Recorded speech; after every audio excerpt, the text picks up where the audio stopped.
Welcome to the news on Enyimba TV. We are reaching you from the commercial city of Aba in Abia State, Nigeria. First, the headlines. Abia State government adjusts tricycle and motorcycle operation restriction start date to August 1. Court dismisses Nnamdi Kanu's 1 billion naira suit against federal government. Borno suicide bombing death toll rises to 32 as Vice President visits surviving victims.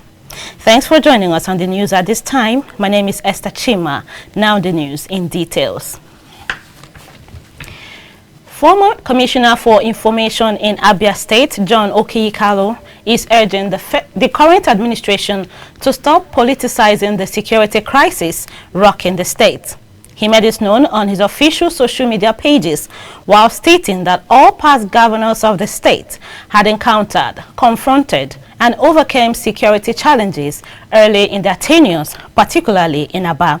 Mr. Kalu warned that politicizing insecurity would have negative consequences on the state, stressing that it would allow the real criminals to escape justice and celebrate when a leader has the wrong diagnosis.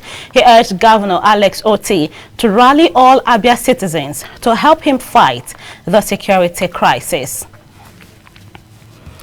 Abia State government has shifted its plans to restrict the operational hours of tricycle and motorcycles earlier slated for July 1, 2024.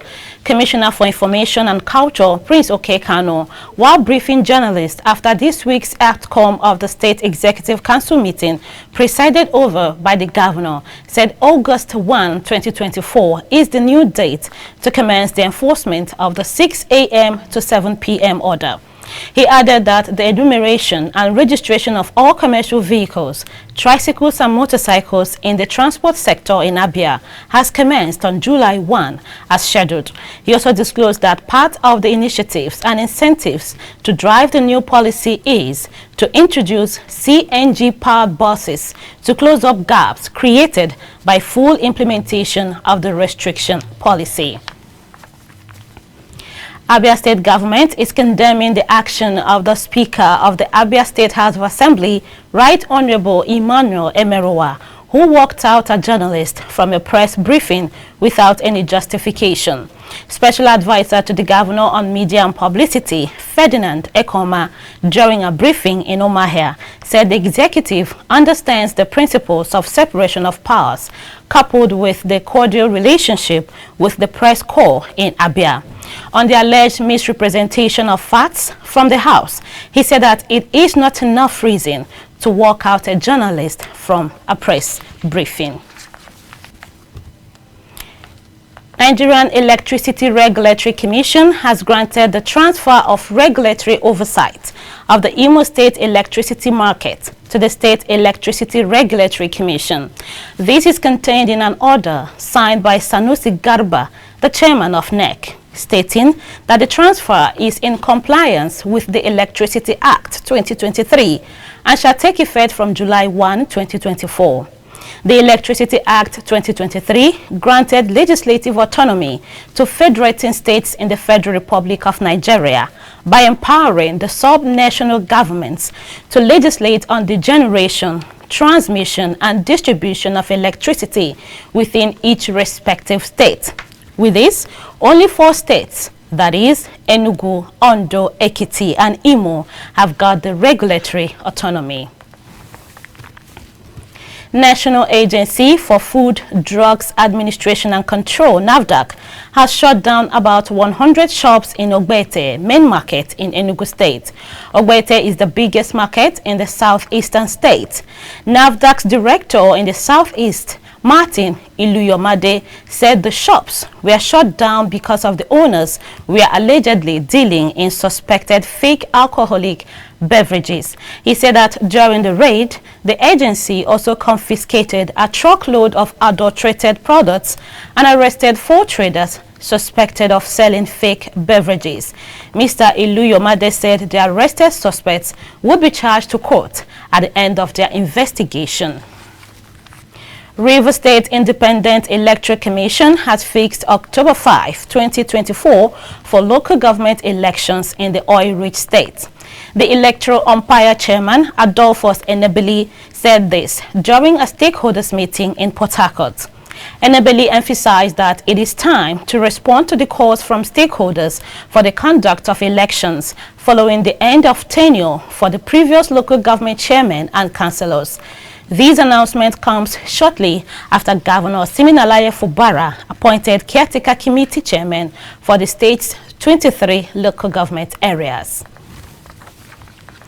Nigeria Customs Service has intercepted a shipment of assorted arms and ammunition originating from Turkey and estimated to be worth about 4 billion naira. Controller General of Customs Bashir Adeniyi revealed that the 40-feet container originated from Turkey and that the service had it under surveillance all the way. The service impounded the container when the importer attempted to circumvent protocol, and on inspection it was discovered that the container had arms and ammunition. According to Bashir, the rifles and ammunition were concealed using various items such as doors, furniture, plumbing fittings and leather bags. Police authorities in Edo State have announced the arrest of the suspected killer of a graduate of the University of Benin, Uniben, Glory Adekolure. Adekolure was said to have gone to school to submit her project on June 13, 2024, but her remains were found under a tree on a street in the Iyowa community of Benin City, the Edo State capital. 15 days after Ms. Adekolure's death, the Edo State Police Command said the suspect was apprehended in Delta State. The suspect, in an interview, reportedly confessed to not only the murder of Glory Adekolure, but also to the killings of at least 8 other young women.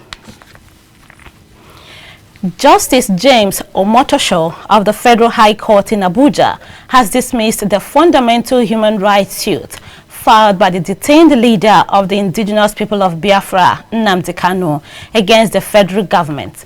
Kanu sued the Attorney General of the Federation and the Department of State Services for 1 billion naira in damages for alleged rights violations.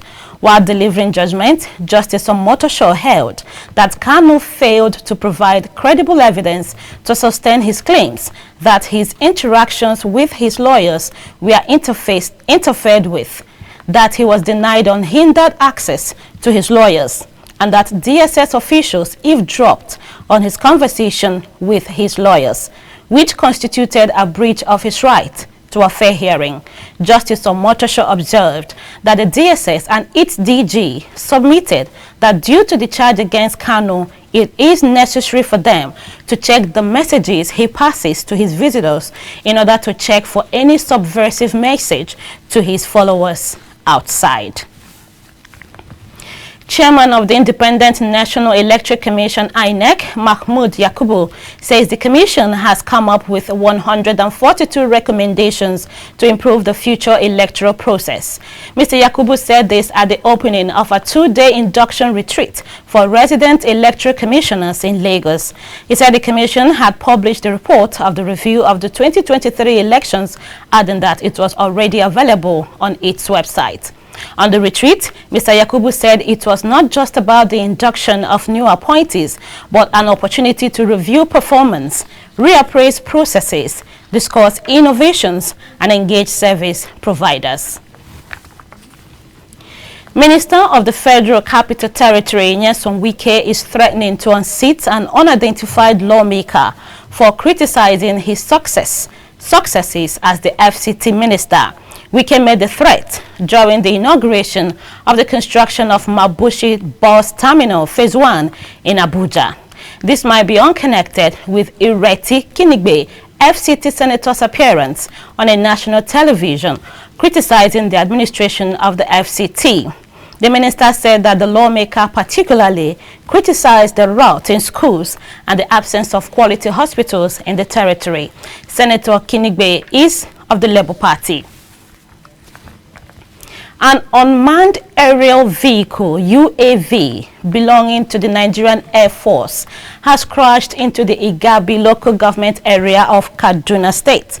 Locals had earlier said it was a helicopter crash that took place in the early hours of Monday at Tayimi village near Rigachikum.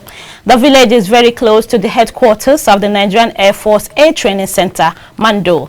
But in a statement, the spokesman of the Nigerian Air Force, Edward Gapquet, said it was an UAV and not a helicopter as earlier believed. In the wake of the incident, a team of Air Force personnel from the Nigerian Air Force Air Training Center and 401 Flying School were said to have cordoned off the scene to secure the area for emergency rescue operations and also investigate the cause of the crash.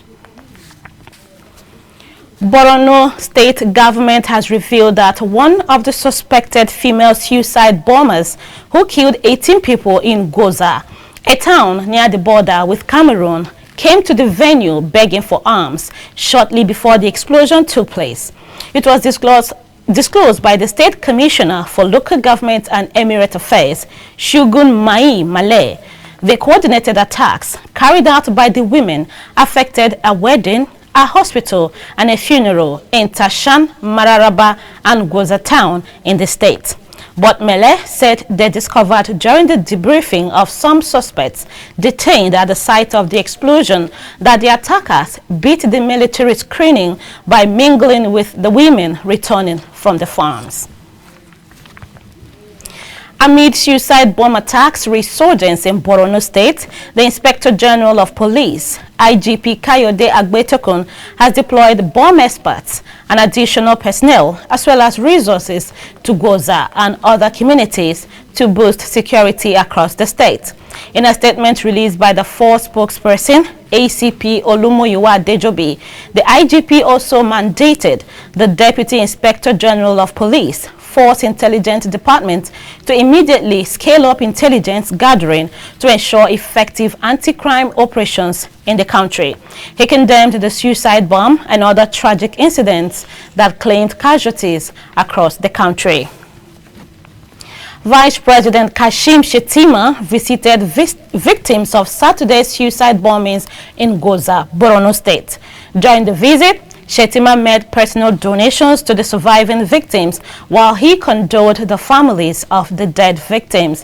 The vice president disclosed that the death toll from the bomb attack has risen to 32, while adding that 42 persons were brought to the specialist hospital, but 14 have been discharged after treatment. Enyimba TV records 18 persons were reported killed when 4 suicide bombers set off improvised explosive devices, IEDs, in Goza on Saturday. You're still watching Enyimba TV News. After the short break, the news continues with foreign, business and sports updates. Please stay tuned. We'll be right back.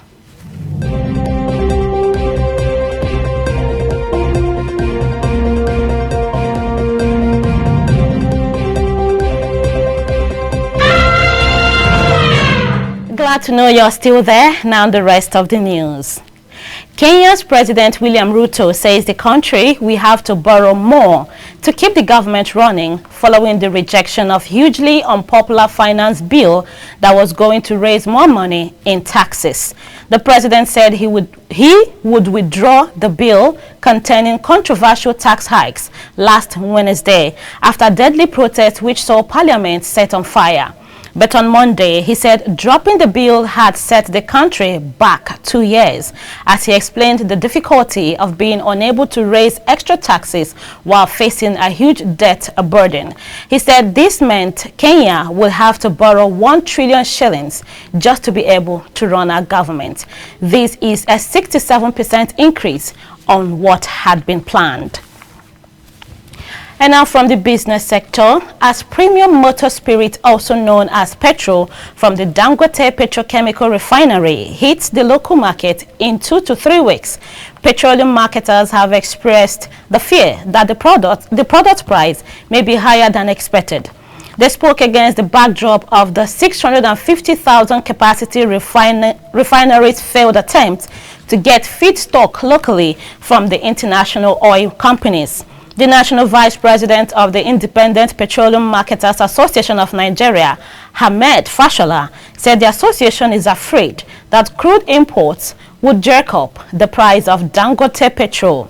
Marketers and Nigerians have been hopeful that the Dangote refinery will cut down the price of PMS, which jumped from around 200 naira per litre to over 600 naira per litre after the removal of fuel subsidy by President Bola Tinubu on May 29, 2023. And now sports. Premier League giants Arsenal are preparing to make an offer for Nigerian striker Victor Osimhen after Napoli reduced their asking price. The Gunners, who finished as runners-up in the 2023-2024 Premier League season, are now ready to negotiate with the former Serie A champions. Napoli are no longer insisting on the 120 million euros released clause included in Osimhen's new contract signed in December 2023. The 25-year-old forward has no interest in a move to Saudi Arabia, despite lucrative offers from the region. Napoli are keen to sell him this summer and focus on acquiring a new striker. However, completing a deal has proven to be challenging, although Napoli president Aurelio De Laurentiis is actively working on the sale. With that sports story, we wrap up this edition of the news on Enyimba TV at this time. But before we go, here is a recap of the top stories. Abia State government adjusts tricycle and motorcycle operation restriction date start to 1st August. Court dismisses Nnamdi Kanu's 1 billion naira suit against federal government. Borno suicide bombing death toll rises to 32 as Vice President visits surviving victims. Now that's our package on the news for now. Please join us for more updates in our subsequent bulletins. Meanwhile, don't forget to subscribe to this channel on YouTube. Click on the notification bell to receive alerts when new videos are uploaded. Thanks for watching. On behalf of the production crew, my name is Esther Chima, appreciating you for watching.